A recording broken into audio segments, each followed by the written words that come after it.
অন্য দেশের মতো বাংলাদেশে বড় ক্ষতি করতে পারেনি কোভিড, ফরচুন ম্যাগাজিনে প্রধানমন্ত্রী।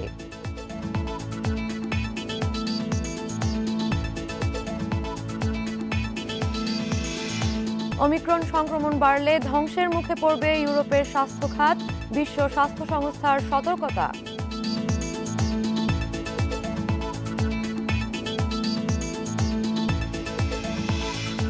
মিয়ানমারে পাথরের খনি ধসে নিখোঁজ অন্তত ৭০, একজন নিহত, হতাহতের সংখ্যা বৃদ্ধির শঙ্কা।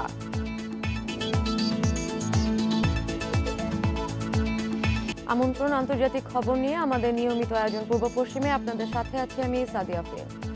সরকারের দ্রুত পদক্ষেপের কারণে অন্যান্য দেশের মতো করোনা বাংলাদেশে বড় ধরনের ক্ষতি করতে পারেনি।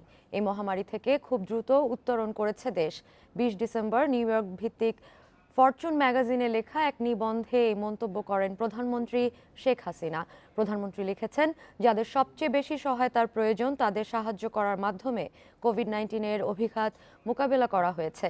ঝুঁকিতে থাকা জনগোষ্ঠী ও ব্যবসা উভয়কে সুরক্ষিত করতে দ্রুত ব্যবস্থা গ্রহণ করার ফলে মহামারী বাংলাদেশে অন্যান্য দেশের মতো মারাত্মকভাবে আঘাত হানতে পারেনি। করোনাকালীন বিশেষ প্রণোদনা, টিকা প্রদান, বাড়তি চিকিৎসক ও নার্স নিয়োগ, আইসোলেশন পদ্ধতি সহ সরকারের নেয়া নানা পদক্ষেপের কথা নিবন্ধে তুলে ধরেন প্রধানমন্ত্রী। করোনা মহামারীর সময়ও বাংলাদেশের অর্থনীতির গতিশীল পরিস্থিতি তুলে ধরে তিনি জানান, মাথাপিছু আয় এক দশকে ৩ গুণ বেড়ে $২,২২৭ দাঁড়িয়েছে, যা প্রতিবেশী ভারত ও পাকিস্তানের চেয়ে বেশি।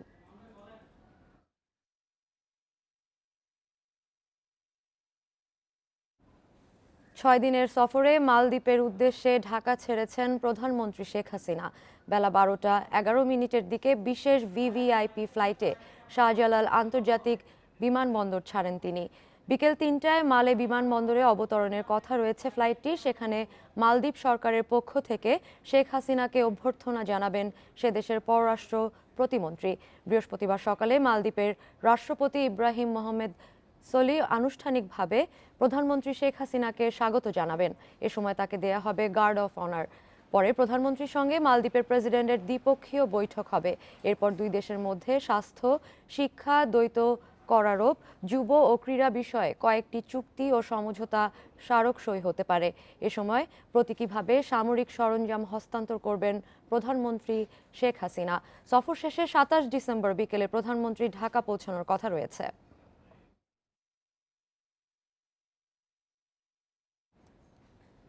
চাহিদা থাকা সত্ত্বেও অতিরিক্ত ভাড়া আর কার্গো জাহাজ সংকটে মালদ্বীপে কৃষি পণ্য রপ্তানি করতে পারছে না Bangladesh.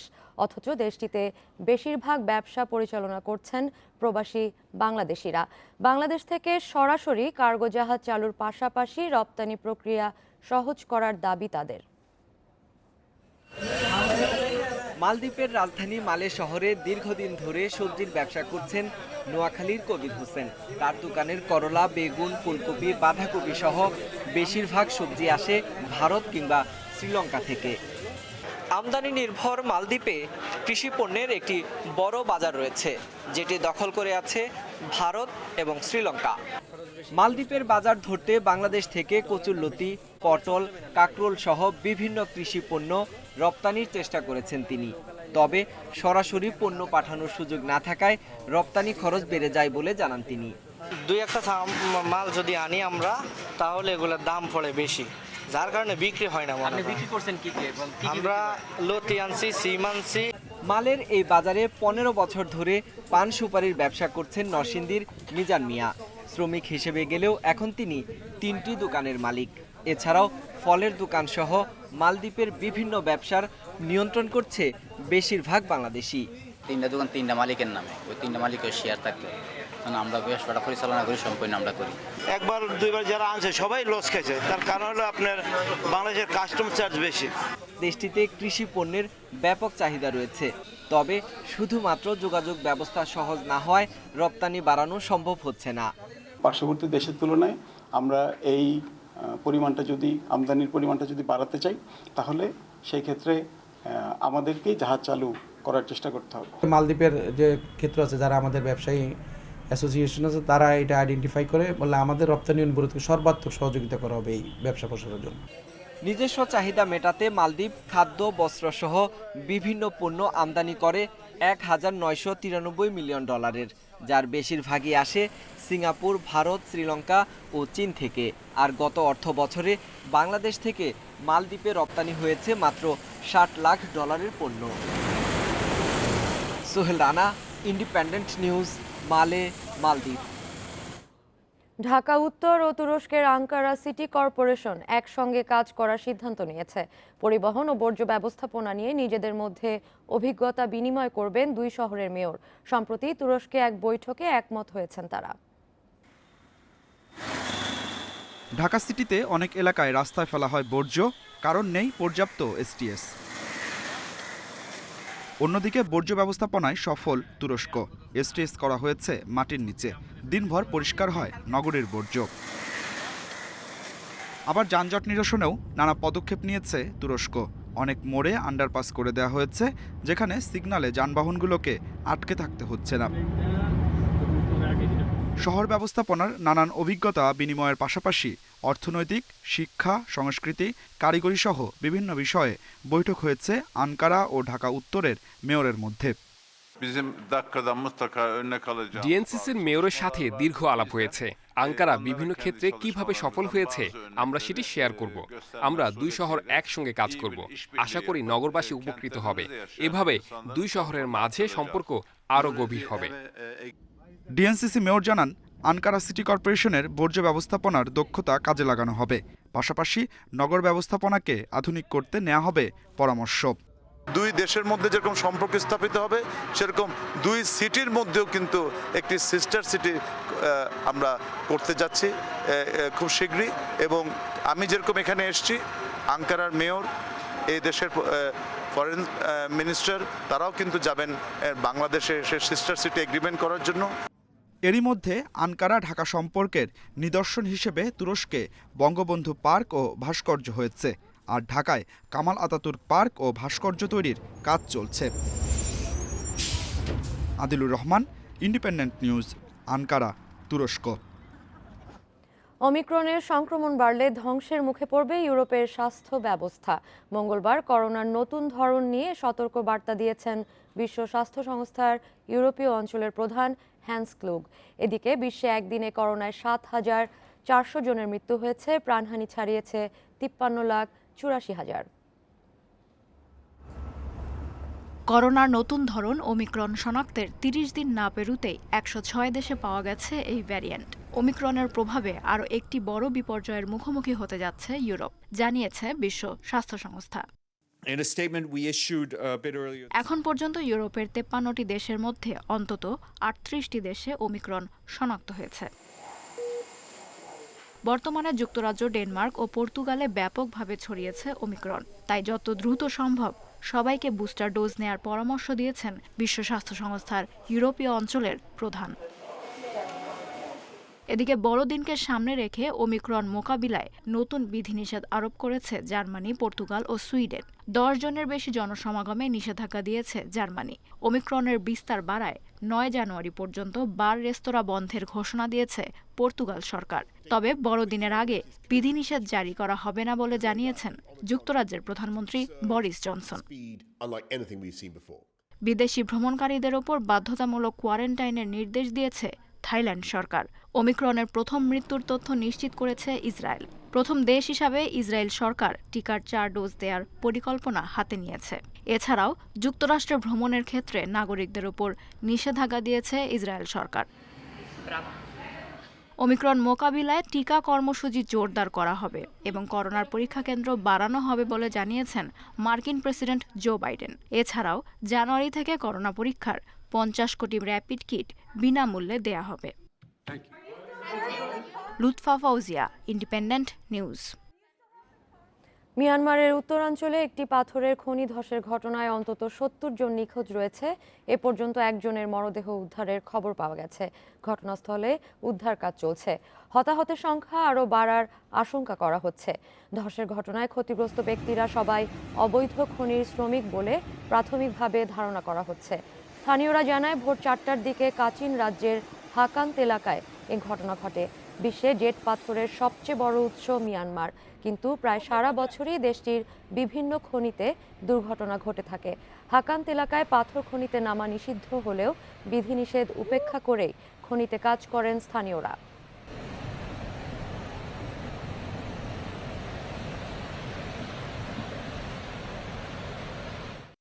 there is every possibility যে এখানে কিছু চেঞ্জ আসবে।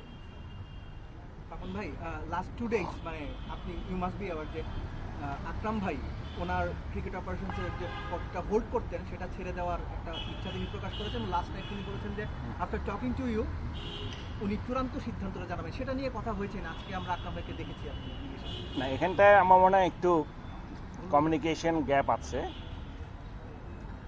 প্রথম কথা হচ্ছে আমরা এখনো কমিটি কাউকে দেইনি, কমিটি বানাইনি, কাজে এটা ছাড়বে কি? আর যেটাতে ছিল এটা তো শেষ হওয়ার পরে আবার ছাড়া যায়নি, সো ওই পিরিয়ডটা শেষ।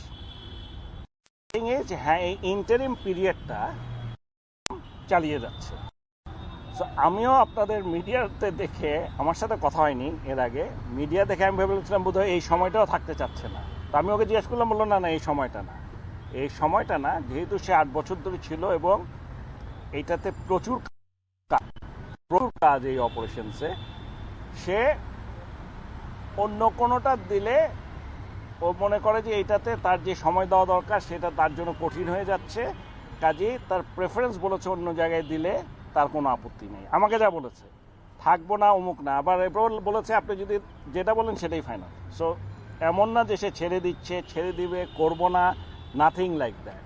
সে তার প্রবলেমের কথাটা বলেছে যে এখন যেই পরিমাণ তার ইনভলভমেন্ট, বিশেষ করে এই বায়োবাবলের জন্য এই কোভিড সিচুয়েশনে things have become much more complicated. So এই কমপ্লিকেটেড অবস্থায় সে মনে করছে এটা তার জন্য অনেক কঠিন হবে সময় দেওয়াটা, কারণ তার ফ্যামিলি অ্যান্ড আদার্স কিছু আছে, এইগুলোতেও কিছু সময় দিতে হবে। So this is what he has said. 24 তারিখে উইল ডিসাইড কি করবো। আপনার কি মনে হয় যে আকরাম ভাই যদি ছেড়ে দিতে চায় আপনি কি ডিসিশন দিবেন? প্রথম কথা হচ্ছে এখনও এটা নিয়ে আমি চিন্তাই করি নাই, ফার্স্ট কথা, কারণ ছেড়ে দেওয়াটা বড় কথা না, কাকে দিব এটা হলো বড় কথা। একজনকে চেঞ্জ করলে আরেকজনকে যে দিব, এমন একজনকে কাউকে দিতে হবে যে নাকি এটা করতে পারবে এবং করতে চায়, দুটোই কিন্তু ভেরি ইম্পর্টেন্ট। সো এই নিয়ে আলাপ করতে হবে। তো আমি যেটা বলেছি, আমার কাছে পার্সোনালি কারো কোনো ইন্টারেস্ট থাকলে পাঠাতে পারে। ইটস নট অনলি অপারেশনস, যে কোনো যে কারো যদি ইন্টারেস্ট থাকে ওটা যে দিব বা সে যে পাবে এমন কোনো গ্যারেন্টি নাই, জাস্ট জানার জন্য আমার যে কার কোন দিকে ইন্টারেস্ট আছে। সো এটা একটা দেখছি, কাজে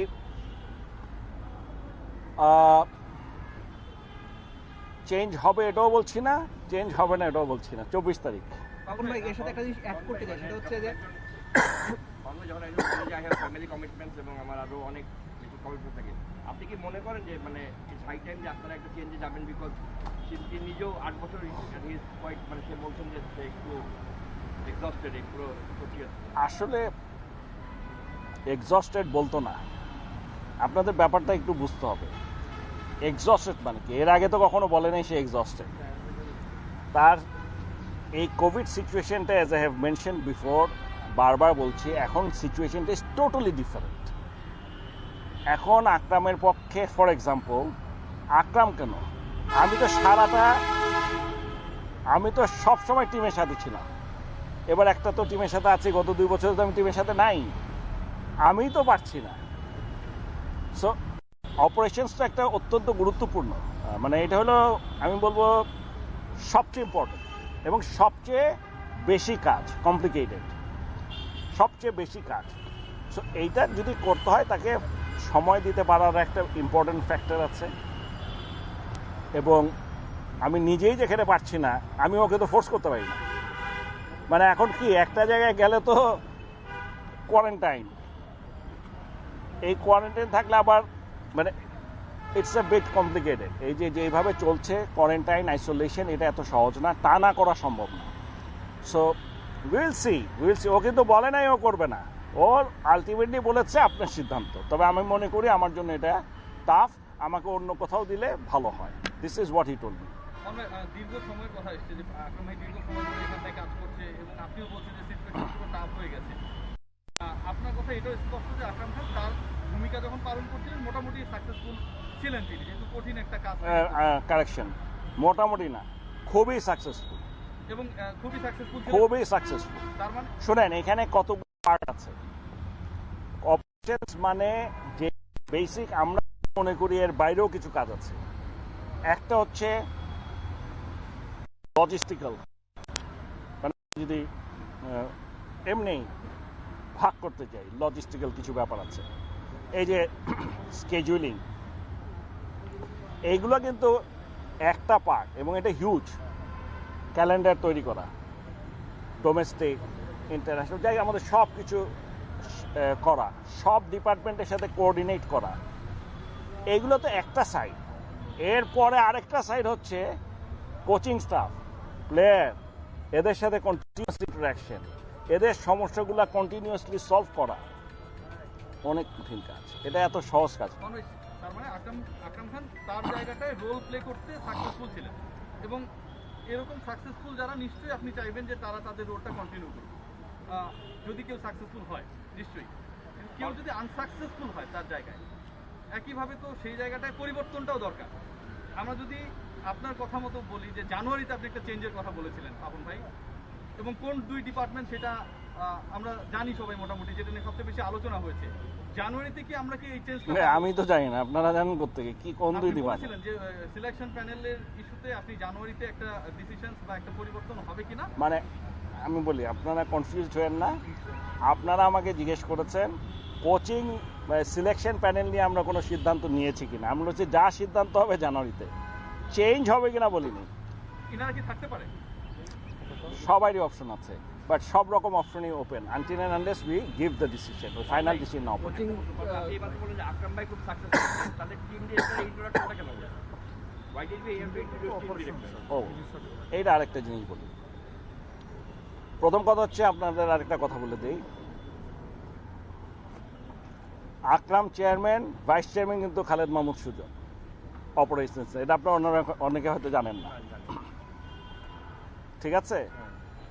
সো সাধারণত যেটা হয় আমি থাকতাম, নাইলে সুজন থাকতো টিমের সাথে। বেশিরভাগ সময় আমি থাকতাম, সুজনও থাকতো।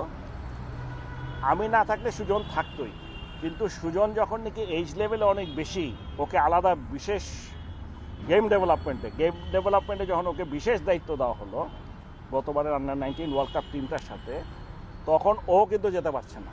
আমি যদি যেতে না পারি, তখন আমি কি করতাম, আরেকজন ডাইরেক্টরকে হলো পাঠাতাম।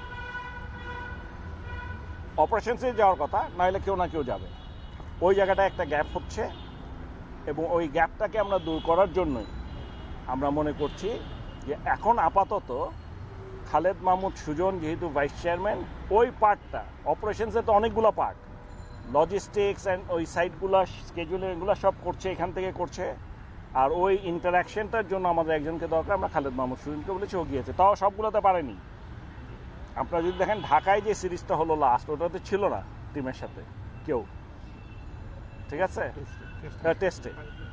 টেস্টে ঢাকায় যে টেস্টটা হলো, ওই টেস্টে কিন্তু কেউ ছিল না টিমের সাথে। সো আমি বলছি চিটংয়ে ছিল। সো এটা কারো পক্ষে টানা থাকাও সম্ভব না, আমরা বুঝি এটা। সো আমরা we are trying to find someone যে নাকি ম্যাক্সিমাম সময় ওখানটায় দিতে পারবে।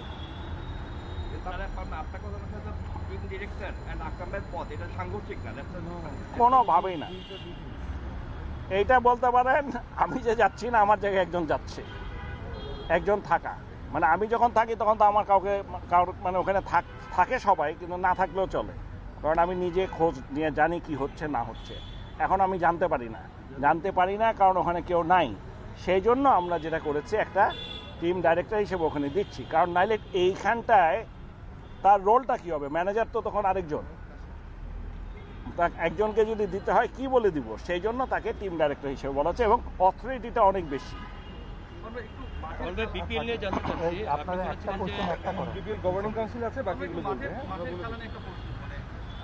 আপনি বিভিন্ন সময় আমাদের বলেছেন যে আমাদের একটা ভালো মানের লেগ স্পিনার নেই। এই জিনিসটা বোলিং ভ্যারিয়েশনটাকে অনেক ক্ষেত্রেই মানে কি সভাপতি নাজমুল হাসান পাপন। সে সাথে শেষ করছি আজকের পূর্ব পশ্চিম। সবসময় সবশেষ খবর জানতে চোখ রাখুন ফেসবুক, ইউটিউব ও টুইটারে।